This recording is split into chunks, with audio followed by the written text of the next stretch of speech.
ایک دن ہمارے گھر کی چراغاں ہو جائے یا رسول اللہ، اور زمانہ کچھ کہے دیوانے اپنی جان دے دیں گے لیکن دامن تمہارا نہیں چھوڑیں گے یا رسول اللہ، دامن تمہارا نہیں چھوڑیں گے یا رسول اللہ۔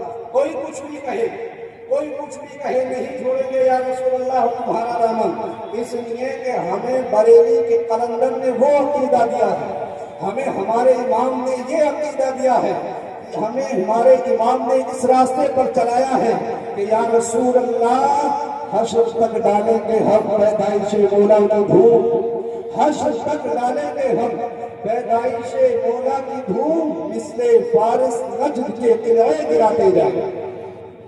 ماشاءاللہ بہت مبارکباد کے لائق ہیں آپ حضرات۔ ایک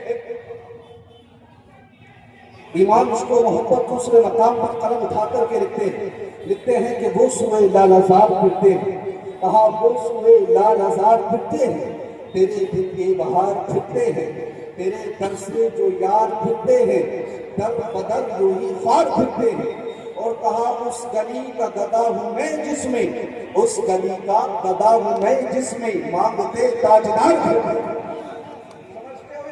کیا ہے اس گلی کا گدا ہوں میں جس میں مانگتے تاجدار پھرتے ہیں؟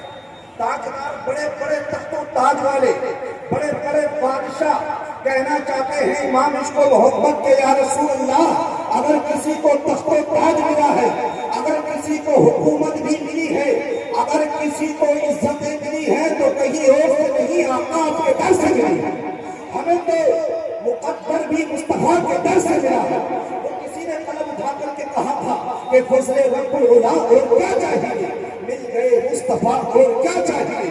بریلی کے امام نے اسی پر تو قلم توڑا تھا، کہا وہ دیتا ہے دینے کو منہ چاہیے، اور دینے والا ہے سچا ہمارا۔ محبت سے بولے سبحان اللہ۔ دینے والا ہے سچا ہمارا نبی۔ آپ دیکھیں آپ جس نبی کا ذکر کر رہے ہیں، ہمارا ذکر کیوں نہیں کریں ہم مصطفیٰ کا، مصطفیٰ کی ولادت کی خوشیاں کیوں نہیں منائیں؟ لوگ اعتراضات کرتے ہیں حضور کے ذکر پر اور حضور کی ولادت پر اور حضور علیہ الصلوۃ والتسلیم کے ڈے منانے پر۔ آپ دیکھیں کہ جو اعتراضات کرتے ہیں، کل کو 5 ستمبر ہے ٹیچرس ڈے بھی، کل کو ٹیچرس ڈے ہے، سب میں ٹیچرس ڈے منایا جائے گا، لیکن انہیں بتا دیں سب سے بڑا اگر کوئی ٹیچر ہے تو وہ ہمارے اور آپ کے پیغمبر کے ساتھ ہے۔ اما تم ایک عام ٹیچرس ڈے منا سکتے ہو، تم اپنے بیٹے کی پیدائش کی خوشی منا سکتے ہو، تو ہم اپنے نبی کی پیدائش کی خوشی کیوں نہیں منا سکتے ہیں؟ ہندوستان میں کوئی روز ڈے مناتا ہے، کوئی ٹیچرس ڈے مناتا ہے، کوئی مادرس ڈے مناتا ہے، ہم کہتے ہیں تم اعتراضات کرتے ہو تو جاؤ باہر میں، تمہیں ٹیچرس ڈے مبارک، ہمیں رسول ڈے مبارک، تمہیں پھول ڈے مبارک، ہمیں رسول ڈے مبارک۔ اور اس وقت پتا چلے گا تم پھول ڈے مناتے ہوئے رہ جاؤ گے، اور جب ہم مصطفیٰ کے قدموں سے چپٹ گے اور یہی آوازیں آئیں گی جو بریلی کے قلندر نے کہا تھا کہ میدان حشر میں حضور اپنے غلاموں کو پکار کر کے کہیں گے پیش حق مصطفیٰ شفاعت کا سناتے جائیں گے، آپ روتے جائیں گے، ہم کو ہنساتے جائیں گے، اور ہنساتے کی ہے خدا نے دامن محبوب کو، جرم کھلتے جائیں گے اور آقا چھپاتے، جرم کھلتے جائیں گے اور آقا چھپاتے جائیں گے۔ آج مناؤ، روز ڈے مناؤ، ٹیچرس ڈے مناؤ، رسول ڈے منانے پر اعتراضات کرو، اس وقت پتا چلے گا، اس وقت پتا چلے گا کہ جب گناہگاروں کو جہنم میں ڈالا جا رہا ہوگا، اس وقت پتا چلے گا جو اعتراضات کرتے ہیں جب حضور کے غلاموں کو گناہوں کی وجہ سے اگر جہنم میں بھی ڈالا جائے گا تو اس وقت پتا چلے گا۔ بریلی کا قلندر قلم اٹھا کر کے لکھتے ہیں، کہتے ہیں عرش حق ہے مسند رفعت رسول اللہ کی، دیکھنی ہے حشر میں عزت رسول اللہ کی، اور کہتے ہیں کہ لا رب العرش جس کو جو ملا اسے ملا، بٹتی ہے کونین میں نعمت رسول اللہ کی۔ اب شیر سنے کتنا طاقتور شیر ہے، کہتے ہیں گناہگاروں کے ٹوٹ جائیں گے، توجہ کریں جملے پر، کہا گناہگاروں کے ٹوٹ جائیں گے فوراً قید بند، حشر کو کھل جائے گی طاقت رسول اللہ۔ طاقت رسول اللہ؟ کیا آپ کہتے ہیں کہ یہ طاقت نہیں ہے رسول اللہ کی؟ یہاں بھی بہت طاقت ہے. چاند کو توڑا یہ طاقت ہی تو ہے, یہ اختیار مصطفیٰ ہی تو ہے. سورج کو واپس پلٹا دیا یہ اختیار مصطفیٰ ہی تو ہے. ہاتھوں سے انگلیوں سے پانی کے چشمے جاری فرما دیے یہ طاقت رسول اللہ ہی تو ہے. لیکن اصل تو تب دیکھنا جب کسی گناہگار کو گناہوں کی وجہ سے جہنم میں ڈالا جائے گا. حضور فرماتے ہیں, صحیح مسلم میں صحیح حدیث ہے, آقا فرماتے ہیں اگر میرے کسی امتی کے دل کے اندر رائی کے دانے کے برابر بھی ایمان ہوگا اللہ اپنے فضل سے اسے جنت عطا فرما دے گا. گناہگاروں کے ٹوٹ جائیں گے فوراً قید و بند اور حشر کو کھل جائے گی طاقت رسول اللہ. آپ دیکھیں اللہ کے نبی علیہ الصلوۃ والتسلیم کے آنے سے پہلے کے دور دیکھیں. سرکار جب دنیا میں بظاہر تشریف نہیں لے کر کے آئے تھے, بظاہر تشریف نہیں لے کر کے آئے تھے, ایسے حالات ہو گئے تھے دنیا کے کہ لوگوں کے دل بھیڑیوں سے زیادہ سخت ہو چکے تھے. لوگوں کے دل پتھروں سے بلکہ پتھر بھی نہیں کہہ سکتے. یہ تو صرف ایک مثال کے لیے جملہ ہے کیونکہ پتھر بھی مصطفیٰ پر درود و سلام پڑھا کرتے ہیں. سبحان اللہ. پتھر بھی اللہ کے نبی علیہ السلام اور تسلیم کی مقدس بارگاہ میں سلام پڑھا کرتے ہیں. سنگ بھی ہو چکے تھے, بس مثال کے لیے سمجھ لیجئے. بھیڑیوں سے زیادہ سخت دل تھے لوگوں کے. ہمارے کتابوں میں تاریخوں میں لکھا ہوا ہے لوگوں کے دل ایسے تھے کہ انسانیت تڑپ رہی تھی, لوگ تڑپ رہے تھے. غلامی کا ٹائم تھا, غلامی کا دور تھا, وہ غلامی کا دور. اور یہ بات آپ خود بھی سنیں, ان کو نون مسلم ہیں ان کو بھی جا کر کے بتائیں. غلامی کا ٹائم تھا, لوگ انسانوں کو غلام بنایا کرتے تھے. ہمیں منڈیاں لگا کرتی تھی, منڈیاں انسانوں کی منڈی. جیسے جانوروں کی منڈی لگتی ہے ایسے ہی انسانوں کی منڈی لگا کرتی تھی. اللہ کی عزت کی قسم, ایک ہی بازار میں باپ بھی ہوا کرتا, اسی مارکیٹ میں بھائی بھی ہوا کرتا. سگے سگے بھائی ایک ساتھ کھڑے ہوتے تھے بکنے کے لیے. باپ اور بیٹا ایک ہی صف میں کھڑے ہوا کرتے تھے بکنے کے لیے. انسانیت تڑپ رہی تھی. غلام اپنی مرضی سے کھانا نہیں کھا سکتا تھا. اور یہ غلام کوئی جانور نہیں ہوتے تھے, انسان ہی ہوا کرتے تھے. غلام انسان ہوا کرتے تھے, جانور نہیں تھے غلام, انسان ہوا کرتے تھے. غلام انسان اپنی مرضی سے چپل نہیں پہن سکتا تھا غلام, اپنی مرضی سے پانی نہیں پی سکتا تھا غلام. لوگ ٹھوکروں پر رکھتے تھے انسانوں کو, کمزوروں کو دبایا جا رہا تھا, یتیموں کا مال لوٹا جا رہا تھا. غلامیت زنجیروں میں جکڑی پڑی تھی, لوگوں کے کلیجے پھٹ رہے تھے, لوگوں کے دل تڑپ رہے تھے. اور پھر اللہ کے نبی علیہ الصلوۃ والتسلیم دنیا میں تشریف لے کر کے آ گئے. سبحان اللہ. اور سرکار کا جب دنیا میں تشریف لے کر کے آنا ہوا, اللہ کی عزت کی قسم پھر تاریخیں پڑے, غلامی کی زنجیریں ٹوٹنے لگی. سبحان اللہ. محبت سے بولے سبحان اللہ. ہم مسکرا کر کے بولو نبی کا ذکر سننے کے لیے سوائے ابلیس کے جہاں میں, سوائے ابلیس کے جہاں میں سبھی کو خوشیاں منا رہے ہیں.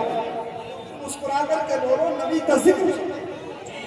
نثار تیری چہل پہل پر ہزار عید ربیع الاول.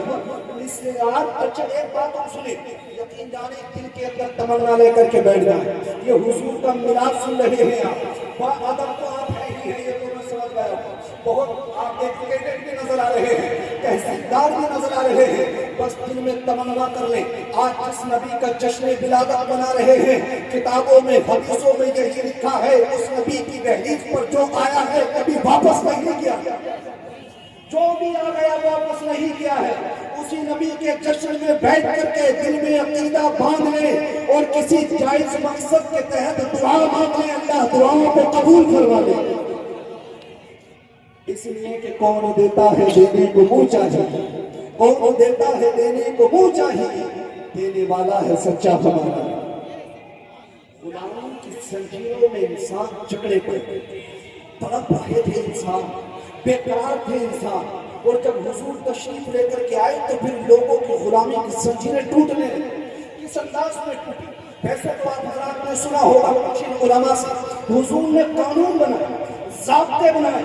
حضور نے قانون بنائے, کوئی قسم توڑے گا تو اسے غلام آزاد کرنا پڑے گا, کوئی روزہ توڑے گا اسے کفارے میں غلام آزاد کرنا پڑے گا. اب کبھی حضرت ابو بکر صدیق غلاموں کو آزاد کر رہے ہیں, کبھی حضرت عثمان غنی دعوت کر کے حضور کی اتنے غلام آزاد کر رہے ہیں سبحان اللہ، کبھی عمر بن خطاب غلاموں کو آزاد کر رہے ہیں سبحان اللہ، اور پھر غلاموں کے حالت یہ ہوئی، غلامیت کی زنجیریں ٹوٹ گئی، لوگ غلامی کے چنگل سے باز آنے لگے، اور پھر جس غلام کو لوگ ٹھوکر کی نوک پر رکھتے تھے، جوتے کی نوک پر رکھتے تھے، ایک وقت ایسا آیا کہ جب اللہ کے نبی علیہ الصلوۃ والتسلیم نے مکہ کو فتح کیا سبحان اللہ، اور جب مکہ فتح کیا گیا اور جب تمام صحابہ خانہ کعبہ کے ارد گرد تشریف فرما ہوئے، حضور نے فرمایا این بلال، بلال کہا، حضرت بلال بھی تو غلام تھے، محبت سے بولے نثار تیری چہل قدر ہزاروں نہیں دے ربیع الاول،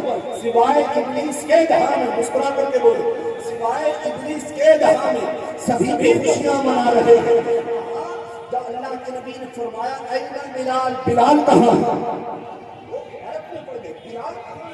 بلال کو تو لوگ ٹھوکروں پر مار رہے تھے، امیہ بن خلف ظلم کر رہا تھا، عتبہ اور شیبہ ظلم کرتے تھے حضرت بلال حبشی پر، اتنا ظلم کرتے کہ آپ کے ہاتھوں میں کیلیں ٹھونک دی جاتی، آپ کے پاؤں کو باندھ کر اور زمین کے اوپر ریتیلی زمین پر گھسیٹا جاتا، چمڑی چھن جاتی حضرت بلال حبشی کی، دل تڑپ رہا تھا، لیکن دل میں خیال تھا محمد عربی اس غلامی کی زنجیر سے ضرور آزاد کروا دے۔ بلال، بلال کہاں ہے؟ حضرت بلال حبشی آ گئے، لبیک یا رسول اللہ، یا رسول اللہ حاضر ہوں میں۔ حضور نے فرمایا کہ اذان پڑھ، کہا یا رسول اللہ اذان پڑھے کہاں پر؟ فرمایا خانہ کعبہ کی چھت پر کھڑے ہو کر کے اذان پڑھ۔ ابھی نہیں بولو گے؟ کہا یا رسول اللہ کہاں پڑھے؟ کہا خانہ کعبہ کی چھت پر کھڑے ہو کر کے اذان پڑھو۔ اب تک یہی بلال کو مکہ والے جوتے کی نوک پر رکھ رہے تھے، اب تک غلامی کا حالت یہ تھی کہ لوگ ٹھوکروں سے مار رہے تھے، اما خانہ کعبہ دیکھنے کے لیے مل جائے تو مقدر کی بات ہوا کرتی ہے، اس کو چھونے سے مل جائے تو مقدر کی بات ہوتی ہے، بندہ تصویروں میں دیکھتا ہے تب طبیعت خوش ہو جاتی ہے، ہمارا تو قبلہ ہے، ہم تو وہاں کو منہ کر کے نماز پڑھا کرتے ہیں، اور وہی خانہ کعبہ کسی کو چھونے کے لیے مل جائے تو مقدر کی بات، اور کوئی زمین سے اٹھ کر کے عرش پر پہنچ جائے تو کتنی بڑی زہر نصیبی ہو، اتنی بڑی زہر نصیبی کہ حضرت بلال حبشی کو خانہ کعبہ کی چھت پر چڑھا دیا گیا، اور حضور نے فرمایا کہ اذان پڑھو سبحان اللہ۔ ہم اذان پڑھتے ہاتھ میں کدھر کرتے کعبہ شریف کی طرف، حضرت بلال حبشی نے عرض کیا کہ یا رسول اللہ میں جب نیچے کھڑے ہو کر کے اذان کرتا ہوں تو کعبہ شریف کی طرف کو منہ کر لیتا ہوں، لیکن کعبہ شریف کے اوپر کھڑا ہوں اب کدھر کو منہ کر کے اذان پڑھوں سبحان اللہ۔ حضور نے فرمایا حضور طواف کر رہے ہیں، حضور نے فرمایا جدھر جدھر میں گھومتا جاؤں تم بھی اذان پڑھتے ہوئے ادھر کو گھومتے جاؤ، تبھی تو بریلی کے کلندر کہتے ہیں حاجیوں آؤ شہنشاہ کا روزہ دیکھو، حاجیوں آؤ شہنشاہ کا روزہ دیکھو، کعبہ تو دیکھ چکے کعبے کا کعبہ دیکھو۔